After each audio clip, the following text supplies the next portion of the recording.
Bom, vamos agora ao item 96 do material didático. Vamos agora ao ano de 1547. Bom, 1545, nós vimos esse massacre de Merindon.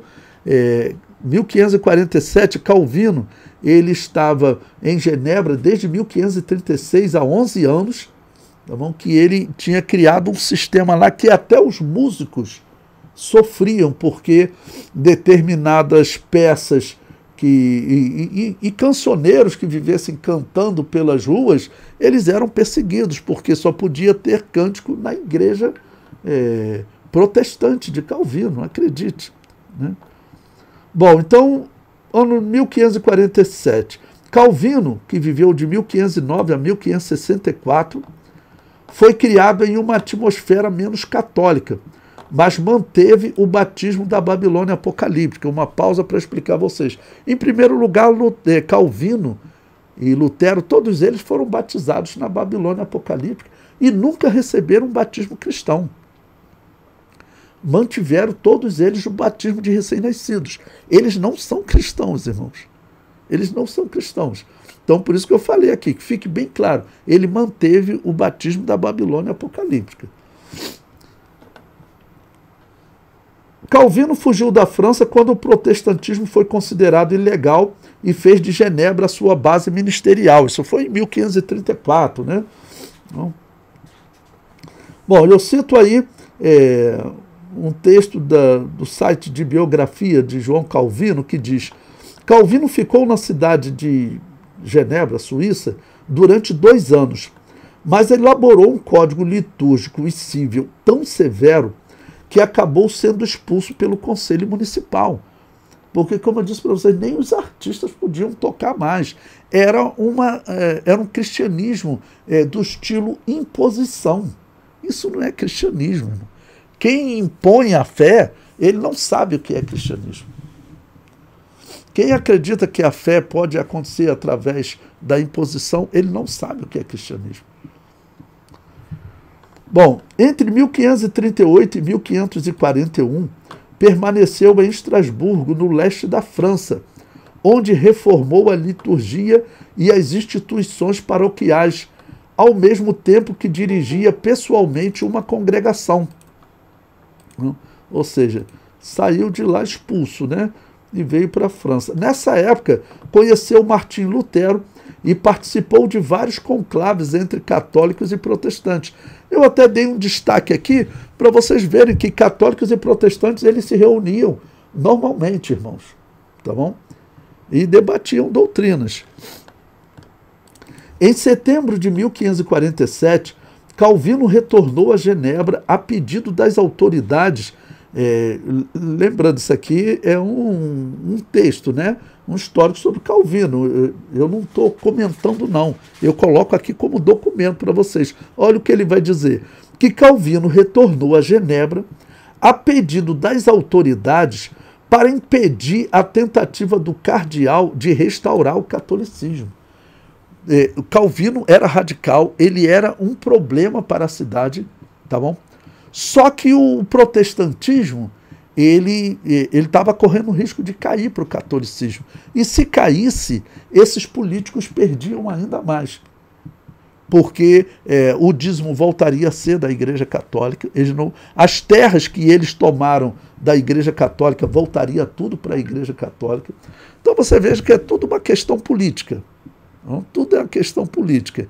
Protestantismo não existe como fé verdadeira. Protestantismo é um movimento político, como eu tenho mostrado para vocês. E vou mostrar mais à frente, tá bom? O comentário prossegue. Aplicando na íntegra suas austeras ideias religiosas, organiza a Igreja de Genebra através das ordenações eclesiásticas. Após eliminar seus opositores, Calvino torna-se governante absoluto de Genebra, tanto sob o aspecto religioso como no político e econômico. Genebra passa a ser o principal centro protestante da Europa. Vocês vão ouvir aí os reformados colocando Calvino como um cristão, para eles, né? Como um teórico ele era. Nesse período ele já tinha escrito a obra As Institutas, não? Já condenava o purgatório, que Lutero apoiou, o purgatório, abandonou num tempo, né? Ele diz que não existe prova na Bíblia do purgatório. Calvino condenava o purgatório como paganismo. Por isso ele chamava a Igreja Católica de pagã, praticante da religião de Baal. Então, por isso eu comento aí abaixo, né? Calvino publicou importantes obras, como as Institutas da religião cristã. Eu tenho essa obra aqui, né? Que tem que ler. Eu cito aí um artigo da Universidade Mackenzie, que ela é calvinista, né? Ela diz: João Calvino, em Genebra, a implantação da reforma também teve uma forte conotação política. Isso aqui é um presbiteriano escrevendo. Ocorrendo no contexto de uma insurreição contra os dominadores católicos da Casa de Savoia e a simultânea aproximação do cantão protestante na cidade de Berna, Suíça.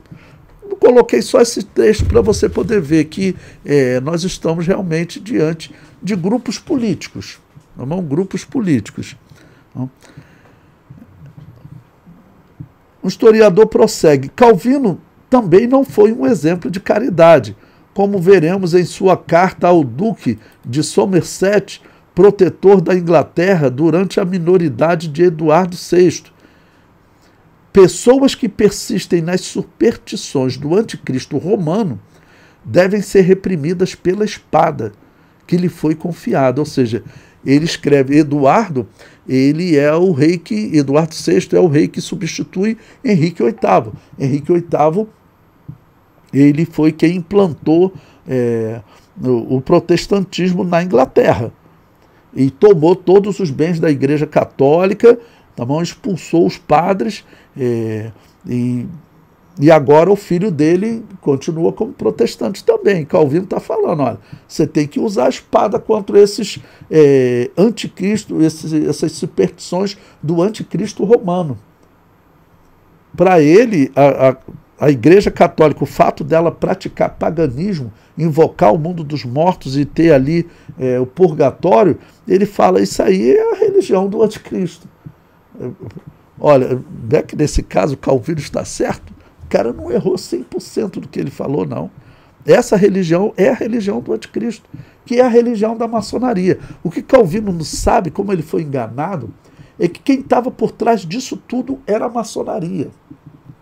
Foi a maçonaria que protegeu Lutero. Eu mostrei para vocês, aquele príncipe que sequestrou Lutero, ele era maçom. O pai dele era um maçom famoso.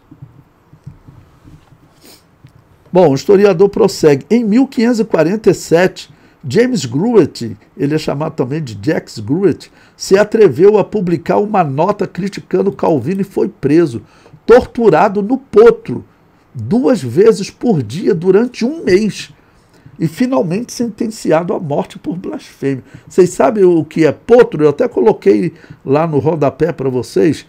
Potro era um método de tortura utilizado pela Inquisição Católica e Reformada.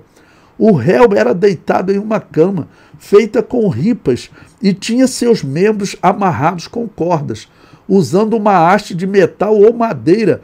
A corda amarrada era enrolada até ferir o acusado. Tá certo? Era um dos piores tipos de tortura usado na época do Império Romano.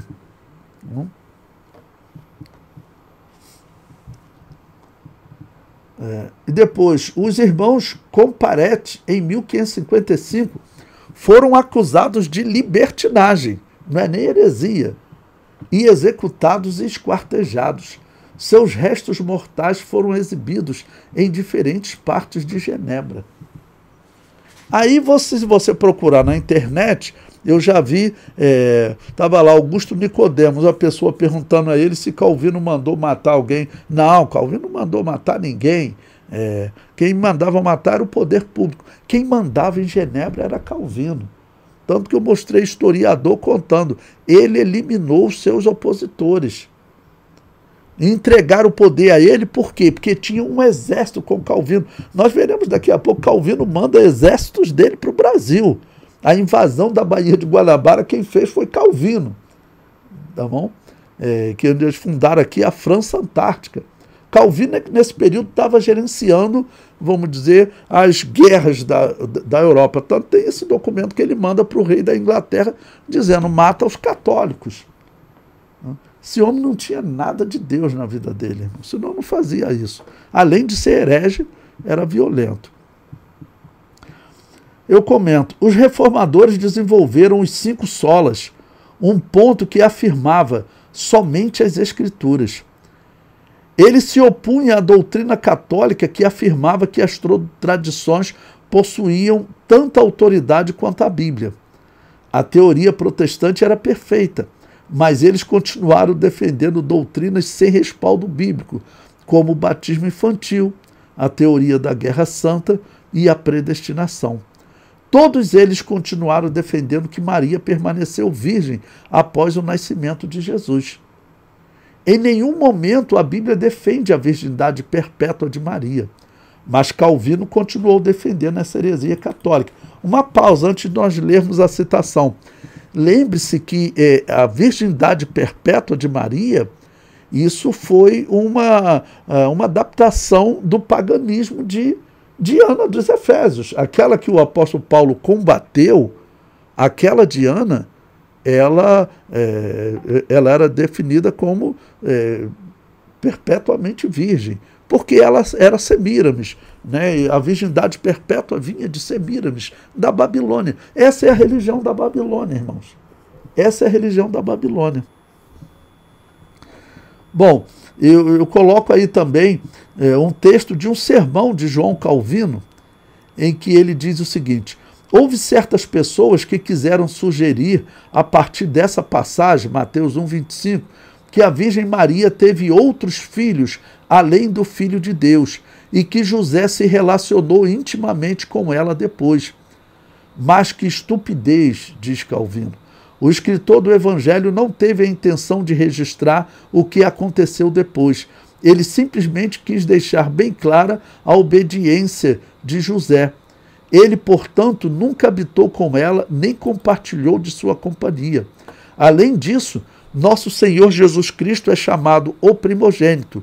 Isso não é porque houve um segundo ou um terceiro filho, mas porque o escritor do Evangelho está destacando sua precedência. Então veja, ele manteve essa doutrina pagã. Isso é paganismo. A Bíblia em nenhum momento defende a virgindade perpétua de Maria. A Bíblia fala seus irmãos e irmãs. E claramente José não habitou com ela até que ela gerou seu filho primogênito. Isso está claro. Mas ele era um católico, irmãos. Tanto que ele manteve o batismo de católico. Todo presbiteriano, até hoje, toda pessoa que está na igreja presbiteriana, ele tem que saber disso. Todo calvinista, ele tem que saber disso. O batismo deles é o batismo da Babilônia apocalíptica. Calvino, ele não tinha o batismo cristão. Eles têm que procurar uma igreja de verdade para serem batizados, como a Assembleia de Deus, que tem o único batismo bíblico válido, que é o batismo de adultos. E que nunca foi interrompido na história. Não pode ter sido interrompido. Senão ele perderia o seu valor, perderia o seu sentido.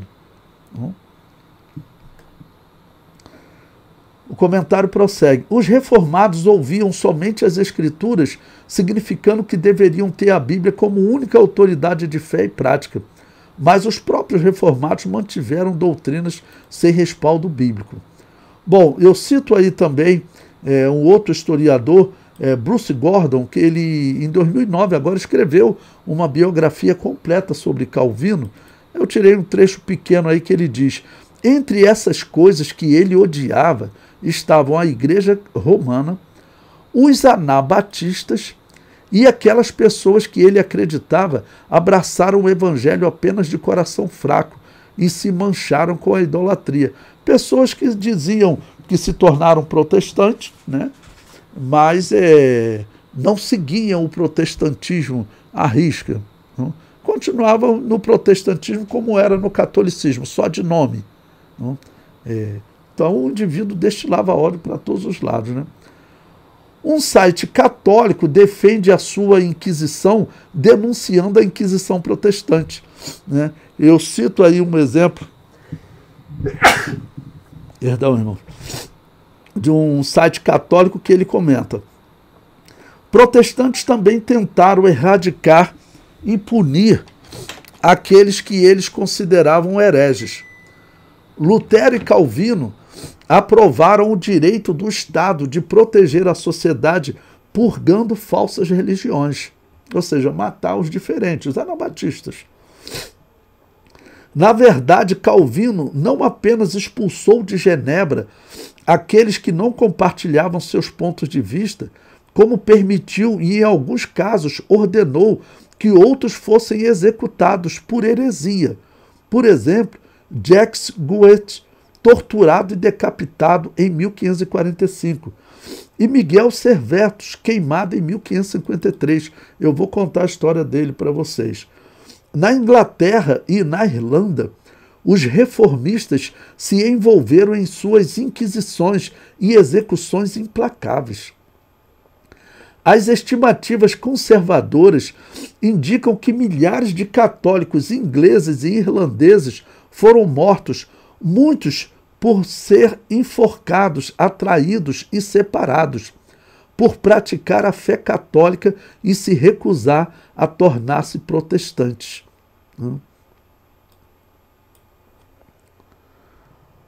Um número ainda maior foi forçado a fugir para o continente por sua segurança. Aqui é católico contando a história de católico sendo perseguido por protestantes. Não? Os anabatistas que viviam escondidos, então, esses eles nem contam. Não tem como nós calcularmos, irmãos, a quantidade de anabatistas que estavam sendo mortos pela Europa.